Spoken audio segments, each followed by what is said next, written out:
War in Southeast Asia.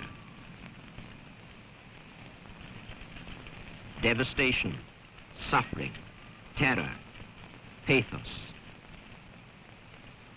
Senseless, hopeless, depraved.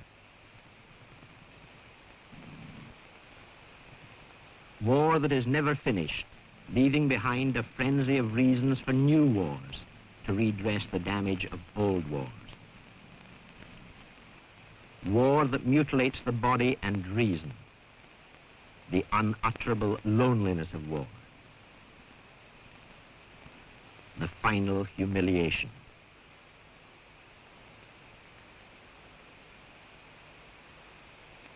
War anywhere. Now, gentlemen, to sum up very quickly this short conference, reports indicate that the enemy have landed, as they have in the past months, but this time they are in greater strength. We have been ordered to carry out a contingency plan and sail in that vicinity and land the commando group in that area. The coastal strip has been photographed, landing sites and beaches have been seen, and incidentally, Colonel, in this respect, you will be giving some help.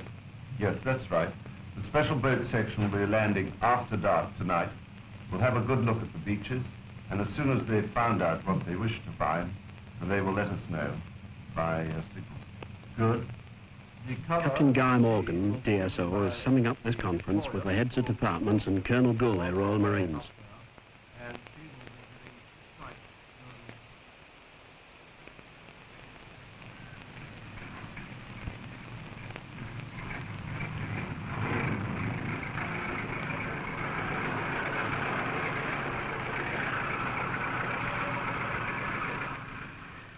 Nearly 4 weeks ago, Bulwark embarked Marine Commandos 4-0 and 4-2 under Colonels Ian Goulet and John Tamplin, together with all transport and arms. 4-0 and 4-2 Royal Marine Commandos have already served with distinction in the jungles of Borneo, Sarawak and the deserts of the Middle East. Lieutenant Ray Ingram, Royal Marines, serves in Bulwark and is part of a small permanent liaison party. Seasoned, trained men, individualists combined into a fused, integrated group.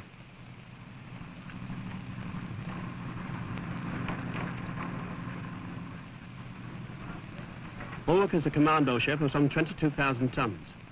First commissioned October 1954 as a light fleet strike carrier, she was converted to the commando role January 1960.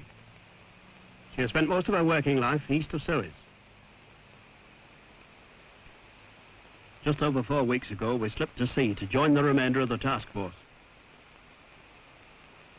It was a grey, humid, heavy, hot day. There were no fanfares, no pomp. It was a job. Over 700 feet long, she was the first ship to become a commando carrier. She has 845 Squadron Wessex helicopters.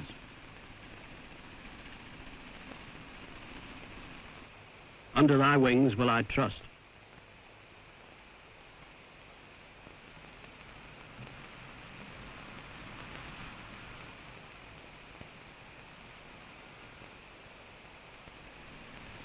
"48 hours later, we joined this vast task force under the command of Rear Admiral Hill Norton. It includes strike carriers Victorious and Eagle, Australian carrier Melbourne, commando carrier Bulwark, guided missile destroyers Kent and London, destroyers Barroso, Carrisford, Corona, Caesar, Lincoln, Derwent, Royal New Zealand ship Otago. That's Victorious.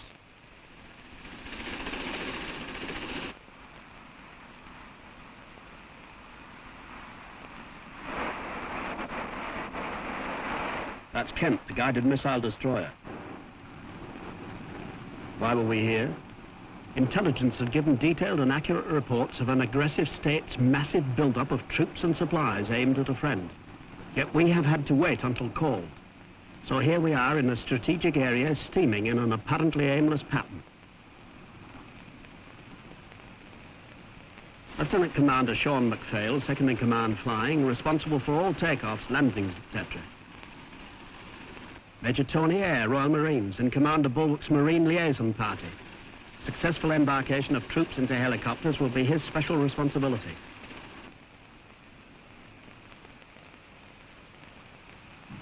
waiting, training, waiting. Waiting for the call for urgent aid.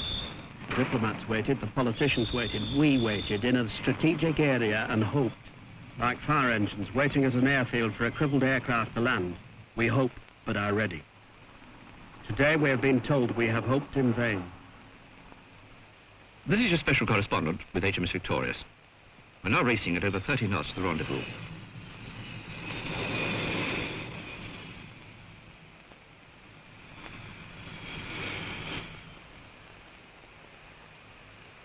On the right is the Miller landing gear. This guides the pilot onto the flight deck.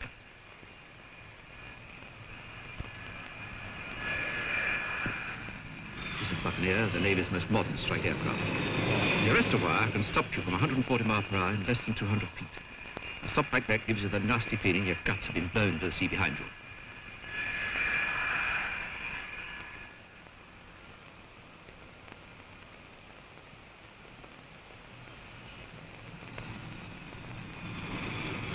Sea Vixen, a developed and proven aircraft.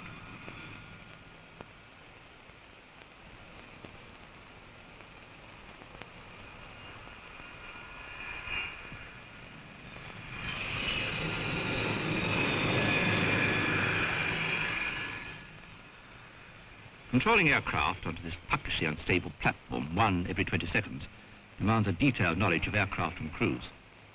Every landing needs accurate, split-second timing. I once heard a flight deck likened to a friendly dog. The aircraft are small kittens jumping and landing on its back, with the dog not quite sure whether to shake them off or not. This, of course, is Gannet, a mature lady, now mainly used for anti-submarine patrol.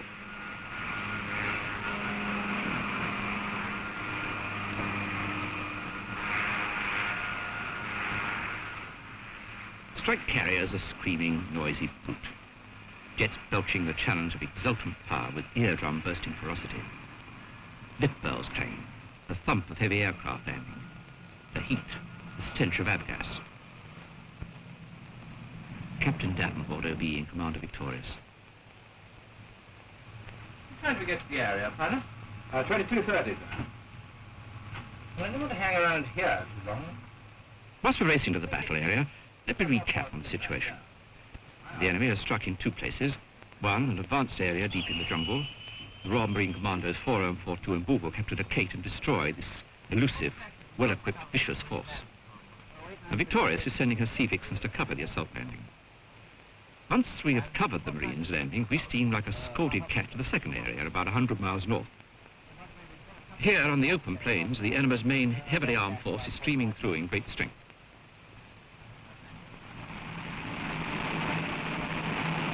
Sea Vixens, which will cover Bulwark's Marines landing tomorrow.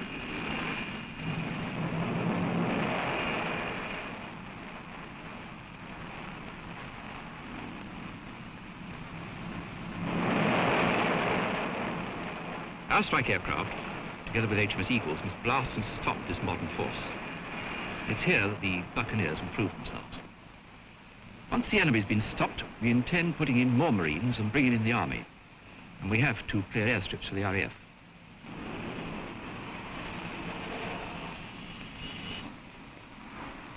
This is Robert Barr. You've heard how the task force has been at sea for over 4 weeks.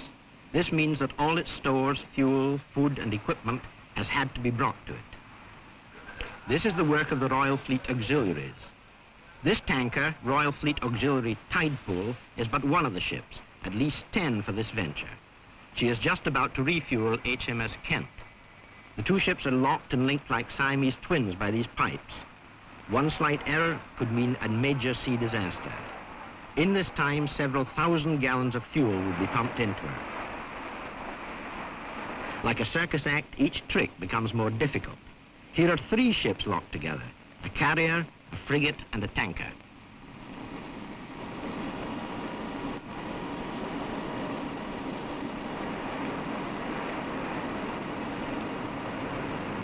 Bulwark's Ops Room, the ship's nerve centre. Ops Officer Lieutenant Commander Ninian Auld is for the Captain, Royal Marines. All burn up. With your beaches, Queen Green, Queen Red, the 2 landing sites, Blue 1 and Blue 3. Yes. The prominent features close to them, Eagle's Claw and Vulture's Beak. The road running south. And the river, of course, or rivers, which we shan't use in the early stages, but we may be using them later on. Yes. Not very much information about the enemy as yet. Weak battalion in the area. We hope to know rather more from your SBS boys in the submarine. This is the Chief Petty Officer's bar. It's all right for you. You just bought your iPad, haven't you, to Hong Kong? Yeah, well, it's just $100 quid, isn't it? Start with. To start with, and how much after that? Well, good on the holiday, you know. So how much does that work out a day to be in the hotel? Well, we got to a very good hotel for about $35 a day, which near enough. Just over £2 a day. That was without food, you know. Oh, you had to pay through for others extra, huh? Oh, yeah. Well, you do, yeah. Instead of doing an 18-month commission, if we cut it down to a year, do you think that'd be better? Definitely. I prefer a year commission, say, for the holiday for the wife to join you about halfway through. Yes. And give her a break. But who do you Yeah, want? well, her responsibility at home, would you? Yes, but who do you want to pay for this? The Navy, of course. The Navy has given much thought to finding the complete answer. Perhaps like most emotional problems, the answer will always be as complex as the problem. Shorter sea time, longer leave periods with family transported, free travel, air crew mid-tour leave, complete ships companies interchanged by RAF Transport Command, all have been tried. A task force replaces land bases we're losing. A permanent land base accommodates wives and families. Stoker Anderson. How much about that, Joe? $5. It's enough, mate. You were seen off. I remember a card seller on Tower Hill flogging 25-year-old picture postcards to continental sightseers at £half a crown a time. That's how we know local peoples. As traders, stallholders and barkeepers who will see us off if we don't see them off. This is the captain speaking. As you all know well, we have been at sea for just on a month with 4-2 Commando embarked. From time to time I have spoken to you and given you the state of play so far as I know it. But first the background. You'll remember that for some time trouble has been expected in this area. There has been an unhappy period of provocation, and we have been on the receiving end of all sorts of threats. Incursions have been made every so often, but last night news came through that landings in greater numbers have taken place. We are therefore closing the area with a view to carrying out an assault and putting in the Marines to bat at long last. They'll be up against ruthless, well-armed forces, and in addition, the locals are being terrorized and pillaged and have asked for help, so we shall have to do all we can to land supplies and medical teams. Now, the way that this is going to be tackled is from two separate areas. The northern one will be the concern of the Victorious, who will be putting in her strikes there, and so she'll have little effort to spare to support us. In the south, we shall be landing the Marines by air and sea. And incidentally, this will be into an area of good thick jungle, which will make it tricky for both our helicopters and the Marines embarked in them. That is all the news for now, but I shall keep you informed as we go along. Action stations will be sounded off before dawn. It will need an all-out effort and long hours of work. However, we will give the Marines all the facilities and support which we can muster. Action within 24 hours. Now the captain is free to keep his officers and ship's company completely informed. The enemy has a few submarines and surface ships. Our job is to avoid an open engagement. A safe landing in the jungle of our Marines and stores is vital. Lieutenant Commander Penny is the schoolmaster. He's also the Met officer. Triangle. By using the sine rule, calculate... He is a mathematician that has to coach his students for GCE, O and A levels in the arts, sciences and languages.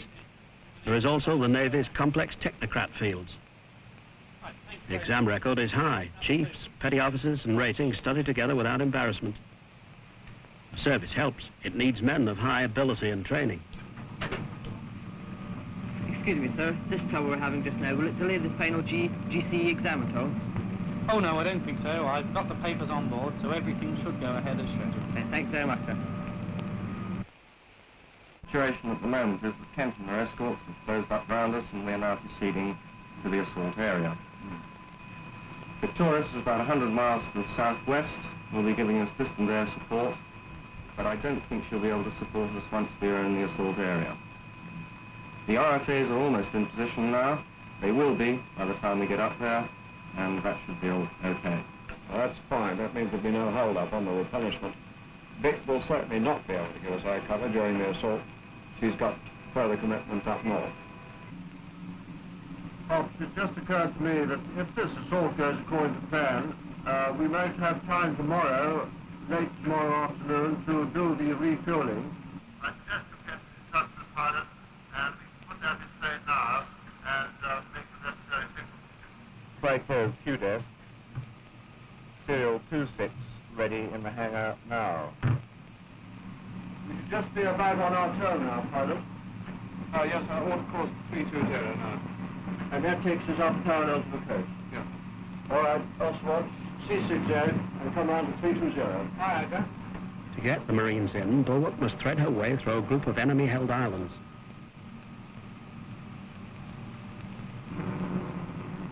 Pilot, are you all right for speed? We're a little ahead, so I suggest we come down to 12 knots. Bulwark is driven by geared turbines developing a shaft horsepower of 78,000. At full boost, these drive her through the seas at 30 knots. The wheelhouse is down in the bowels of the ship. Aircraft launchings and landings, operational calls mean constant violent changes of speed. So our carrier's engines are under permanent stress and need unceasing care and maintenance.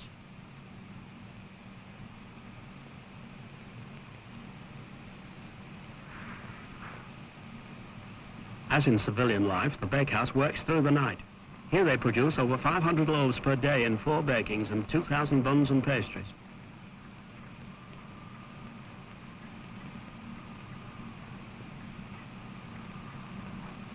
The buns are receiving the final happy polish.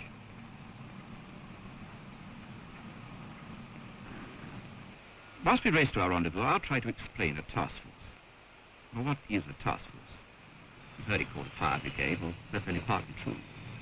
Peace force? Again, partly true. Dennis Healy, the defense minister, once said, our role is to provide support to independent governments. That's true. Independent governments mean free speech. Freedom to decide and live one's own life. Responsibility to society in a responsible society. Well, basically, that's a belief in people. Now, people must communicate with people, exchange thoughts, trade. They must be free to do this without threat or fear. Let's see why we need a task force. Civilized communities cannot afford to see communications, development, and trade destroyed by rampaging, irresponsible peoples. So a task force represents a responsible attitude towards the irresponsible. It's meant either by its presence, active intervention, to hold angry peoples at arm's length until they tire of swapping unnecessary punches.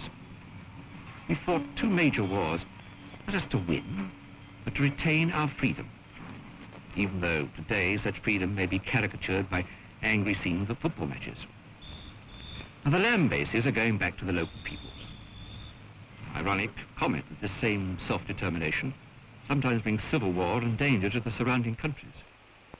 The task force replaces the land bases. Complete within itself, it can be elusive and aggressive, and it can move to the core of war. Here again is HMS Kent, the guided missile destroyer. Kent is the most advanced design in the world. You can see how the decks are completely enclosed. This is against nuclear attack.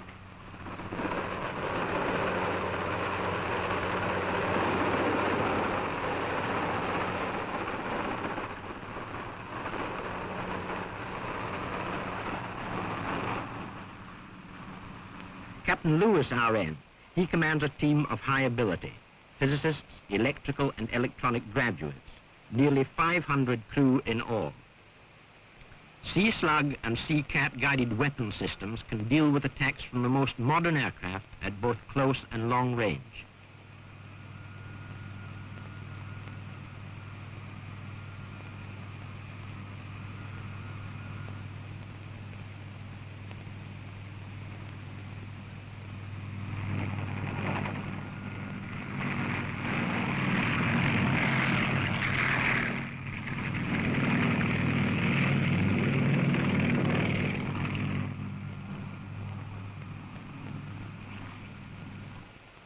HMS Zest, a frigate originally built as a destroyer. Our captain, Commander Phidian Green, RN, is a Fleet Air Arm pilot.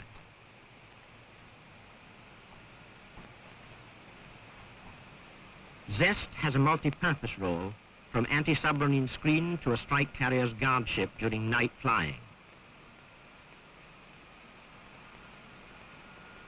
Again, training never ceases.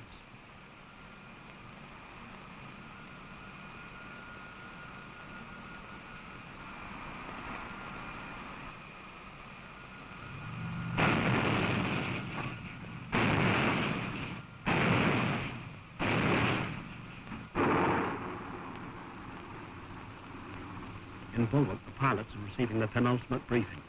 Mike Hutton is speaking. Right, gentlemen, the last test flight's just been completed. So far, you've had the outline plan for the whole operation and the forces taking part and the opposition that we may expect to meet. And the Colonel has also covered the full military briefing on his intentions and what he plans to do when we've got the commando ashore. Lieutenant Scott, our pilot of tomorrow. He will take in Corporal Gibson's stick. On the ship tomorrow, and if there's anything you don't understand, this is the time to raise any problem. Topsides, final tests are being carried out.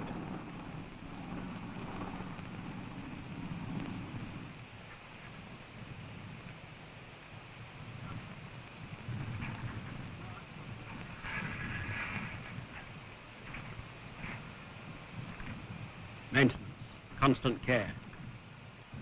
Let off, sir, please. Well, gentlemen, the shear line is just north of the exercise area, so the winds tomorrow will be southwest and light. It's likely to be partly cloudy to cloudy. Lieutenant Commander Penny, the schoolmaster, wearing his meteorology hat. Visibility will be good, apart from in the showers, and I think the temperature will rise to perhaps 29 degrees centigrade during the day. The smooth organisation getting the Marines away tomorrow at dawn is the responsibility of Major Tony Eyre, here with Lieutenant Ray Ingram, Royal Marines, responsible for the stores and equipment. Because Jumbo and the ship's crane will be working loading LCAs and the pontoon. With a pressure around 1,015. Are there any questions? How about Mobats? Mobats, I think we'd better put right forward on the island, up by the company dumps. And then with your stores up there, we should have those away by halfway through the forenoon, and then we shall get on to the logistic phase of which we come.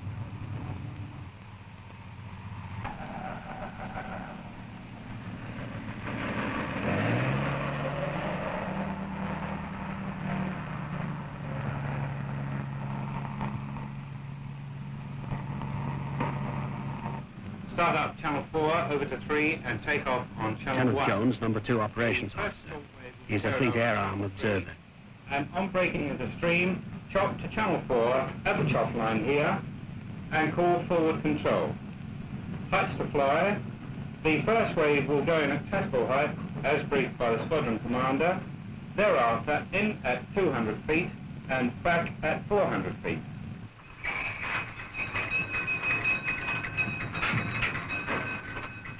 Are there any questions, please? Squadron commander, please. Lieutenant Commander Tank Sherman, 845 Squadron's commander. He has flown hundreds of hours in the jungles of Borneo and knows the hazards they will meet tomorrow. Spot 1, climb straight ahead on ship's track 200 feet, then turn straight onto the salt heading. All these boys have spent long periods in jungle areas. 5 knots till 36-4 goes all aboard. Straight in at 200 feet until I've got a horizon I can see by, and I'll drop straight down as low as I can. Don't get below me, and you'll be okay. I need hardly tell you that surprise is of the greatest importance on this type of encounter. We should be crossing the coast to the south of the landing site, turning north and running straight in. You will see the landing site on the air photograph, so there shouldn't be any problem. We're aiming to land where the enemy isn't, but we can't be 100% certain about this. So in case of unexpected opposition, all pairs leaders will mount side-mounted machine guns. They're in defense, and all number 2s will carry fixed forward firing armament to support. carbon as its SOP. Return to the ship, break down the stream, and the boat up as rapid as possible. All clear?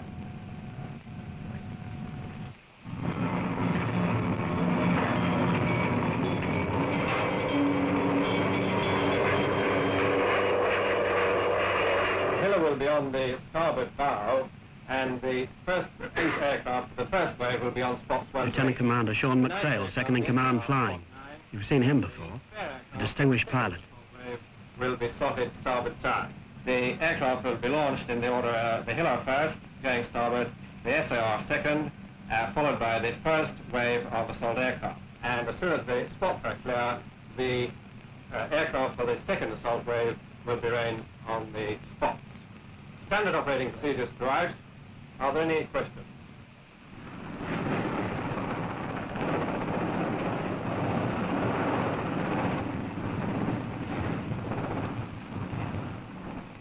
Chelsea's well, much early days, I reckon that's enough. I want to see it.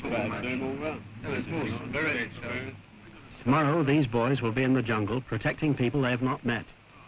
Dangerous, lonely, exciting, calling for all the skills they've acquired in other jungles. Tonight, like any other group of men anywhere, in workshops, in pubs or clubs, they argue. Football, cars, women, or anything. You name it, the men will argue about it. This is Robert Barr. Here is a classic, horrifying case of if only.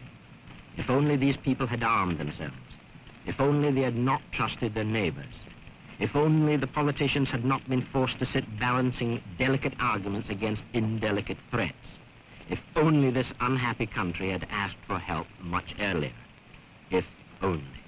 Perhaps these appalling scenes of terror, devastation, death, and degradation need not have been. Who are we to say, if only? If only we had stopped Hitler much earlier, stopped the evils of the concentration camps.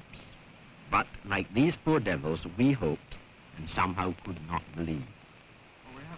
In Bulwark, we are now closed up, racing along at about 30 knots. We have had reports of the unhappy position ashore. All is tense, yet without unnecessary tension. As soon as the landing site is secured, I think the intention is to go up towards Eagle's Claw, where we have one company of the enemy. I see. The Colonel has decided that Eagle's Claw must be the first objective to clear the way for our logistic support coming in over Queen Green Beach. And this will be taken by the second company coming over Queen Red Beach. First of all, we must secure that Blue 1 and Blue 3 landing sites, and that will be assaulted by the helicopter-borne company, which is the Alpha Company. As soon as they are ashore, they will split up. One troop will go up the road, and the other two troops we want to lift round by helicopter to do a hook round the rear of Eagle's Claw. With the latest intelligence, the Colonel is quite confident that one company will be sufficient to take their feature. That'll mean taking 4 helicopters out of the stream to Blue 1 to take the troops round to Eagle's Claw. Yes, it will be, sir. Look, I've got you both up here before we get down to final briefing. There's a minor drama. For the initial launch, the ship is now forced to operate a few miles further away than we'd originally planned. But for the actual touchdown, the assault, this is going to be still all right. And we can increase the fuel by an extra 200 pounds. And Sean, the captain, says that he can give me another 5 knots of wind over the deck. So we'll just launch that a little bit earlier, and I reckon all will do well. You happy, Jack? Yes, well, I see no problem there, sir. With the extra 5 knots over the deck, we'll be all right with the extra 200 pounds weight on takeoff. And, of course, when they've burnt off more fuel, will be approximately the same weight at the landing site. The only thing it will affect is that on return back to the ship, our fuel margins will be lower, so we'll have to get on without any delay. Yes, I see no problem for the launch or recovery. We're well within limits for engaging rotors and for landing and takeoff. Yeah. And if we have briefing 10 minutes before we have normally planned. Fine. The early call. 2 hours from now, these boys will be in the jungle. Get them moving. Come on. Take them on. Come on. You with me? Climb to the side. Come on. Get out. Come on, Joe. This was to be Anderson's GCE day. He faces a very different test. Book my Delta this morning, Derek. This is the morning. Last civilized wash.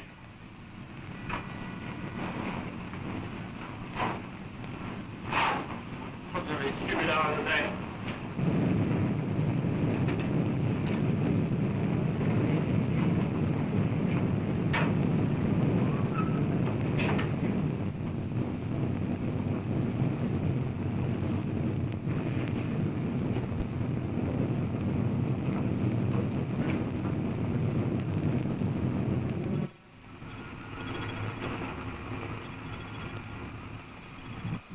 Ready to come 250. 250, that's the final approach course, Forrest. Yes, sir. All right, Officer Watts, come on, 250. Aye, aye, sir.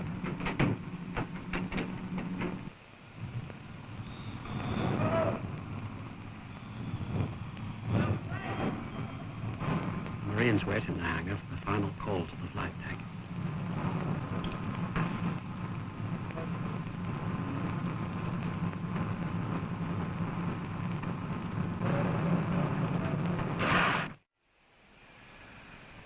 Scott, our pilot, has received his final briefing. Soon he will be flying into jungle area with trees 200 feet high, finding small areas to drop his Marines. Corporal Gibson and his stick. Forward.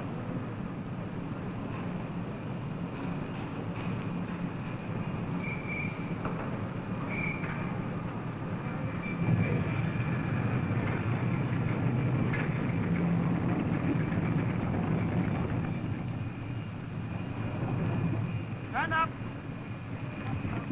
Quick. Off.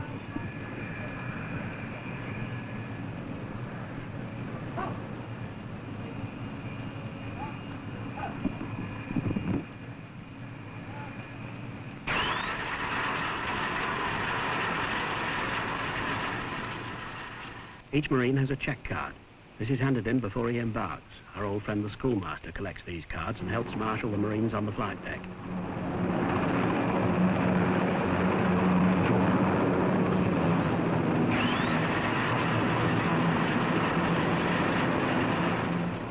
Each section of Marines is called a stick.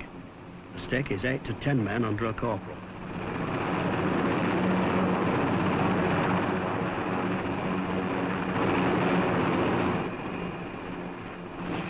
Gibson's stick embarks.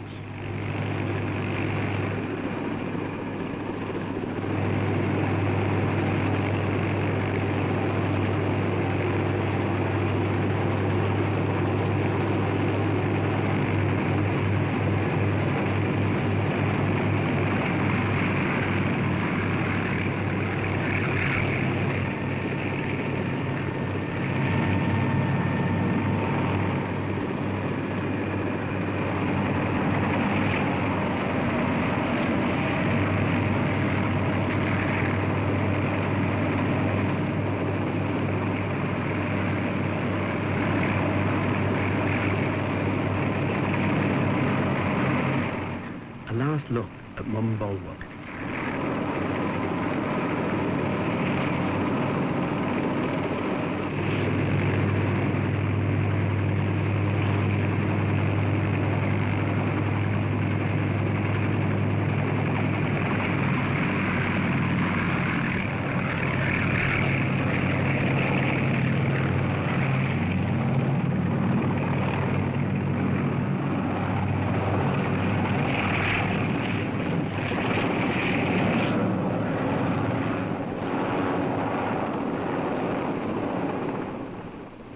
So they stream out, up from the bowels of the ship and then down into the bowels of the jungle.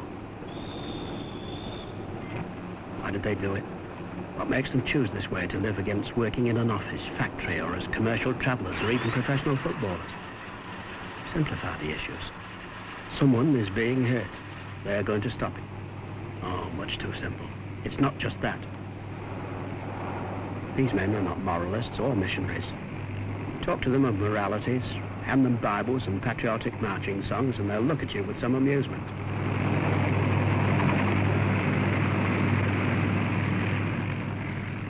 Of course, helicopter flying is fun. Landing and taking off from a sliding flight deck. constant low flying. It calls for skill and so many permutations of any one given situation.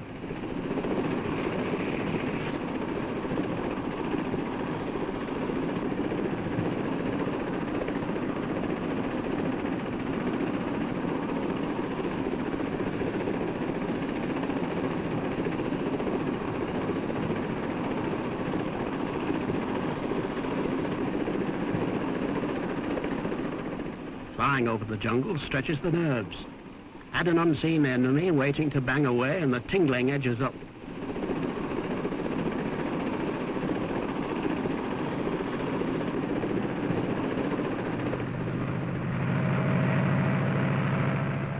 Low flying through the trees.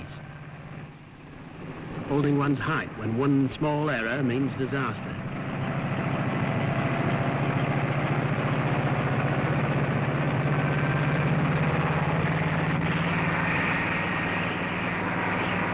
Wit, training, and trust in the machine. Chopper boys claim it's the best of all flying worlds.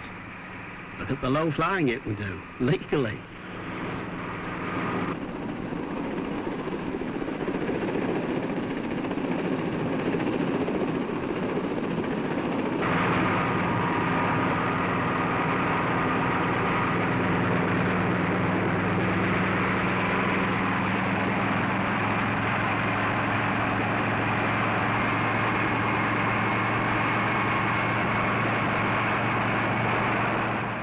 One thing these men know for sure is that their real master is Her Majesty's government. They do not move unless ordered to do so by Her Majesty's government. Service life, soldiering with its known discomforts, its known dangers, is to these men an accepted way of life. It offers a personal challenge and excitement.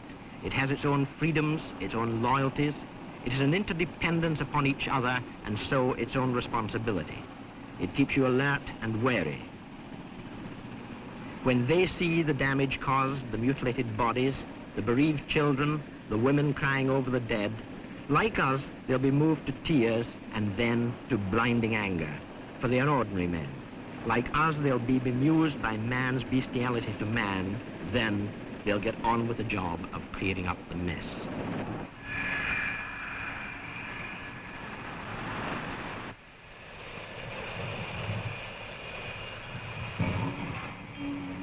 Our Sea Vixens have covered Bulwark's assault. We're now steaming full bore to join HMS Eagle. We've heard that Eagle's squadrons have already caused considerable confusion.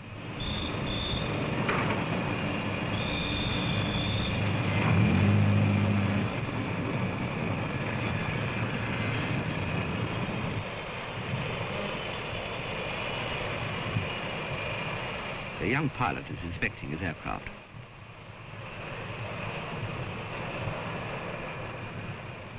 Now this time, they did not have to rush. In an emergency, of course, they can scramble in 30 seconds. Today, everything is going as planned.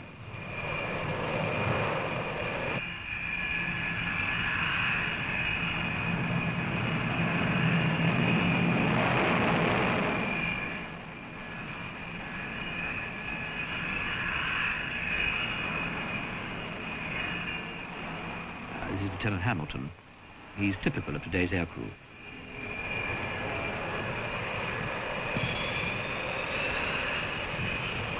Start up. The rollers shuttle the aircraft in the exact takeoff position. The angled deck allows aircraft to be stacked forward on a clear runway for landings and takeoffs.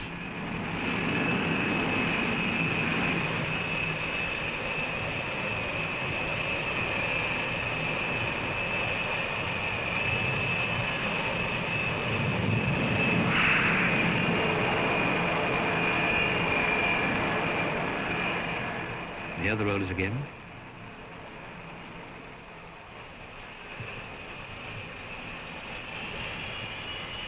Strops attach to the shuttle, and the aircraft is literally catapulted into the air.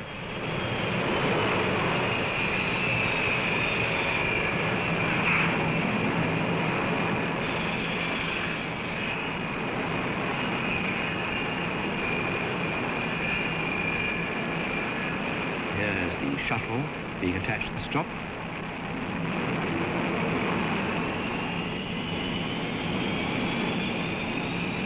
Guard helicopters in the background. There's the shot again.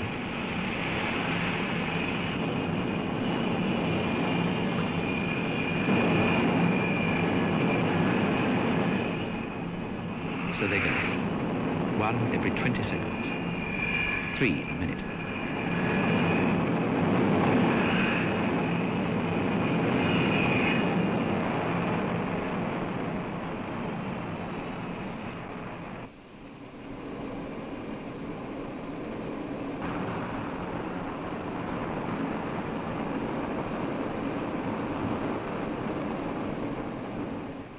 We are now sending in the third wave of Marines. There is a terrifying inevitability in this steady, regular march of men. There is no dashing around, no apparent urgent agitation. They run to the aircraft, that's all.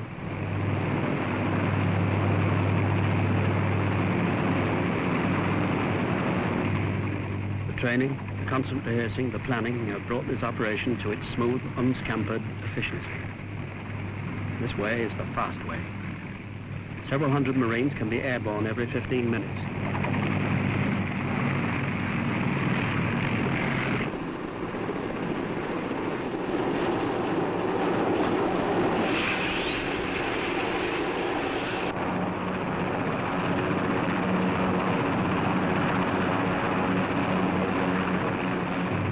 So the build-up goes on.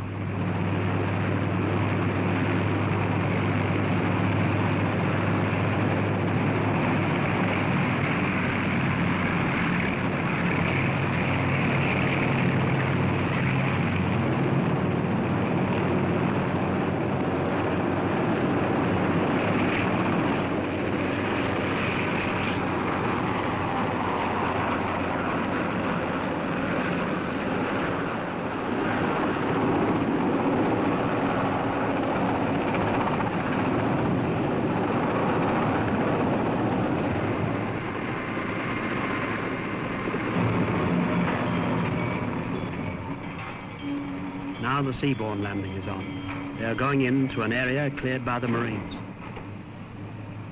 This is affectionately known as Dumbo. You will notice that the Remis are here.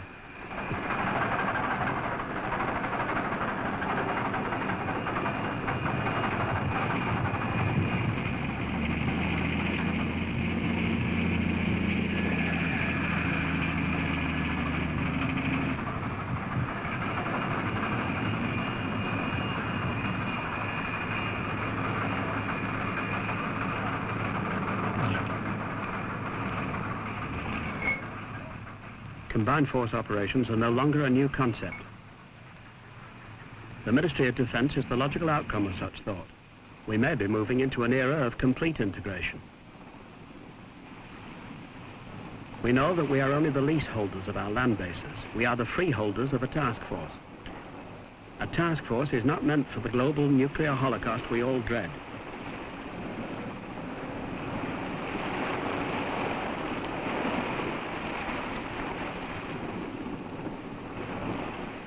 The Navy's main role has been guarding the sea lanes and shepherding men and supplies from base to base. Of course, this has entailed major naval actions. But the Navy's role is changing, and it is no longer just an escort. So the degree of cooperation may change. The scenes you have been watching are normal cooperation, Army, Marines, and Navy. But the Army has only a small role in this part of the operation. This could change.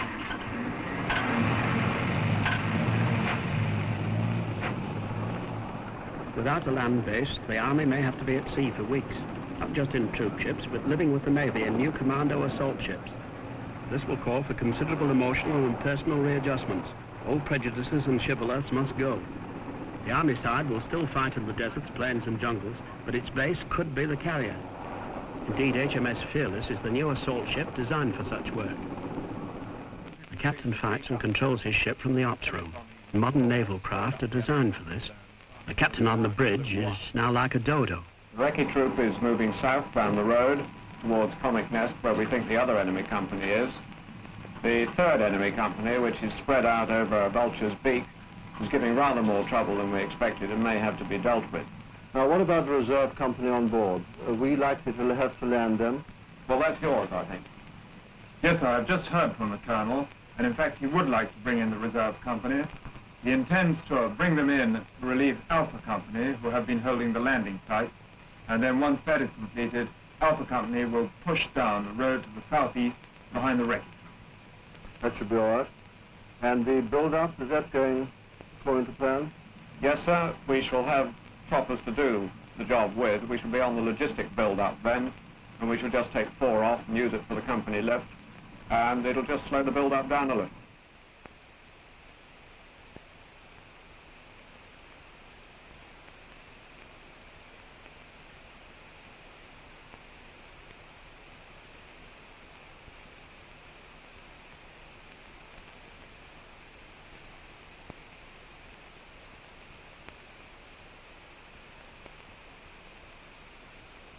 Corporal Gibson's stick has advanced into the steaming, hot, wet jungle. Apart from the natural hazard, there is an adept, agile, and unseen enemy. You learn to move without sound, without trace. You accept the violent, heavy, tacky heat, the dark and the wet, where every step, every move seems to sap the marrow, suck at your energy. You learn to trust, you have to trust. Soon RAF helicopter and strike aircraft will be brought into the landing strips cleared by the Marines. Loss of land bases and some overflying rights not only affect the Army, Navy and their future integration, but the RAF.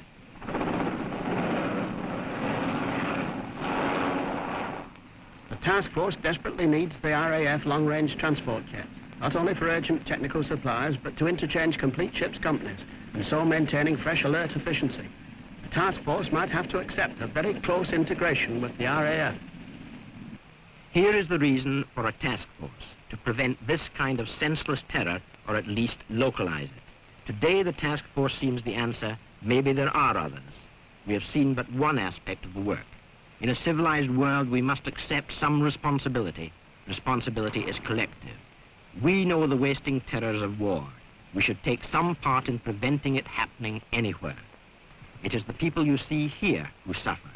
Theirs is the loneliness of abject despair. And so the work goes on.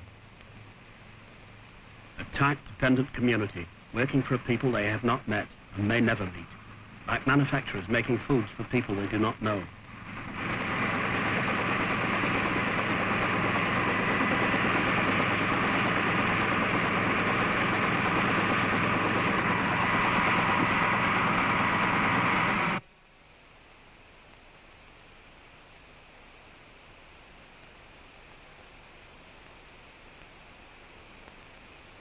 In a strange, bizarre way, these boys are also helping the export drive so urgently demanded by the government. Goods can only be traded in a peaceful world.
All this costs money.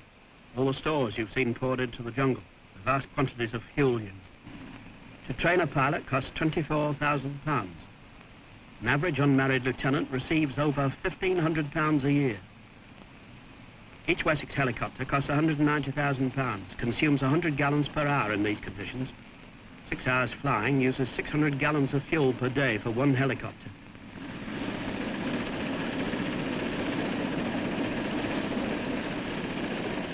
Victorious is restoring.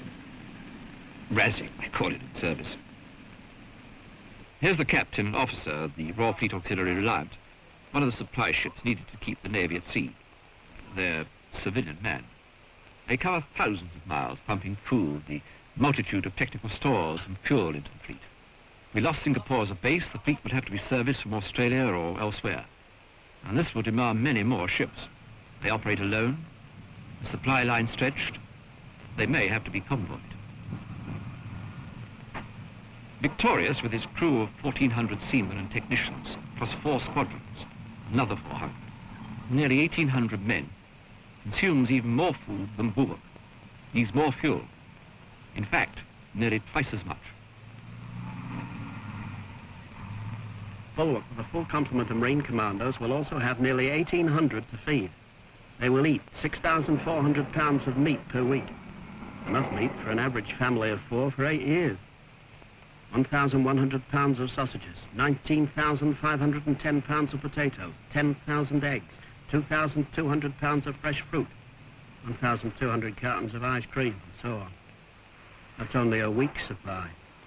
Now add all the military stores and supplies to keep the shore forces going. Add the immense capital investment. Victorious, with her many refits, is worth around £40 million. Her aircraft, 25 million. Bulwark is worth about £30 million. Her aircraft, around £2 million. Here's the Gannet giving Bulwark air cover during the RAS. Add the other ships comprising a task force, and there is a capital investment of over £250 million. Pay must compare with civilian pay. A petty officer can make over £25 a week. Most of that can be saved. The married men are buying their own houses through mortgage schemes arranged by the Navy. With highly skilled, expensively trained personnel. Well, the exam goes ahead as planned. These men are part of our new world. Yet we force them to live outside reality. Their news of current events is but headlines. They live in a vacuum of out-of-date newspapers. The Navy is aware of the problem. Most ships publish a daily broadsheet. This is sweated out by an enthusiastic volunteer editorial staff in between regular duties. Ashore, they see the local newspapers, usually adolescent, parochial, and naive. Every ship has its own small 16mm portable cinema. Most TV, current affairs, documentary, and feature programs are or could be on 16mm and so be seen by the Navy. They never are. Why? No one has given me a good reason.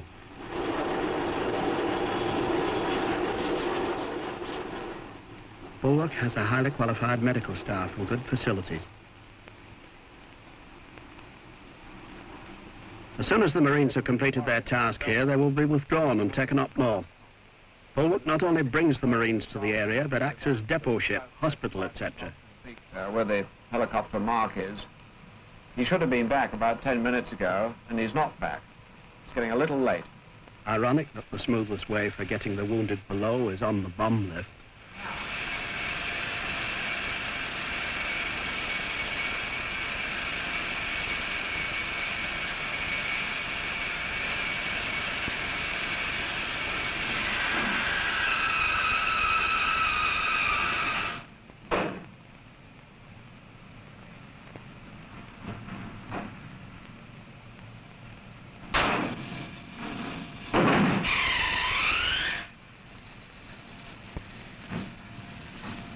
Surgeon Commander has a fine group working with him, a well-equipped theatre.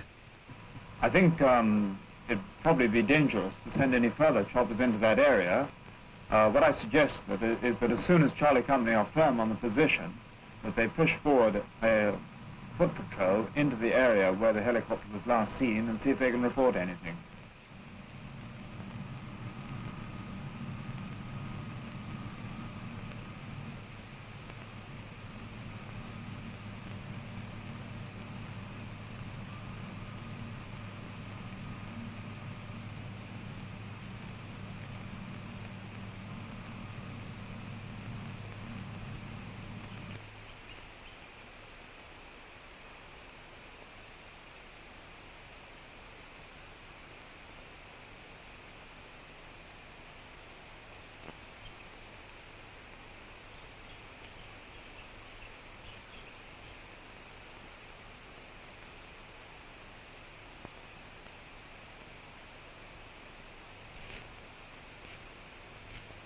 so the work goes on. Ashore. At sea. I've just heard from the HCT that Delta is definitely shot down in position about here. Just about the patrol position, isn't it, Jeff? Captain, this is Ops. We've just had confirmation that Delta is down, almost in the position where she put the patrol in. You've seen today's concept of task force at work. It must be ready for action or any duty anywhere, wherever the government of the day may send it. Is there a justification for this immense effort, this police work, this vast expense? Let's again quote Dennis Healy. First of all, we've got direct obligations to defend and to keep order in countries which are still under British rule, like Hong Kong in the Far East, Swaziland in Southern Africa. And secondly, we've treaty obligations to help countries either in the Commonwealth, like Malaysia, or outside it, like Kuwait, which feel themselves threatened by foreign enemies. You know, we just can't welch on these obligations. But there's a third and more general reason why we are east of Suez today. Very often, just by having troops around, we can help to prevent a war breaking out, or stop it from spreading when it does break out. That's in fact what we did in East Africa 2 years ago. We hadn't been able to send troops in when we were asked by the independent governments. The whole of East Africa might have been plunged into chaos like the Congo in fact was. Don't forget, we walk out of a country, there are other countries around may walk in. In fact, if we're wanted in a country and we walk out, we may leave behind us nothing but violence and anarchy. Well, there's the justification. The task force, in the distinct form you've seen, can work until the mid-70s. From then on, the heart of this particular concept, the carriers, will be the end of their operational careers. The Defence Review plans a very different Navy and but suggests a new concept for task force work. The peoples who today need the presence and protection of a task force, if not its active intervention, might still need support after the 1970s. We can't assume that within 10 years they will have found stability, democratic governments and administrations suitable to their distinct needs and cultures and not mere copies of the West. The Western world has but a wary peace. Can we expect others to mature politically and socially faster than the West? We hope the Western world will never again rend itself with a conventional war. But we know that this could rapidly escalate to a nuclear holocaust. The Middle and Far East may see a whole series of conflagrations. As a colonial power, our record was no worse and in most cases better than other colonial administrations. But we are responsible for many of the problems. We owe stability to these people whilst they emerge from bewildered illiteracy through emotional literacy to stable government. So a task force is essential. Well, what shape will it take? We're to lose the cannon. But somehow troops and supplies must be got in, airstrips cleared. So we must have ships and helicopters, plus close support strike aircraft. We have the new assault ships planned. One, HMS Fearless, is already operational. We have fine escorts, Kent, London, Ajax, etc., and others now building or planned. Today, the lower deck is crammed with skilled technicians who live and be paid according to their merits with financial returns and prospects equal to their civilian counterparts. The wardroom offers opportunities for the grammar school boy, the physicist, the technocrat, and of course the leader. This will not change in 10 years. Perhaps future governments will integrate all three services, who knows?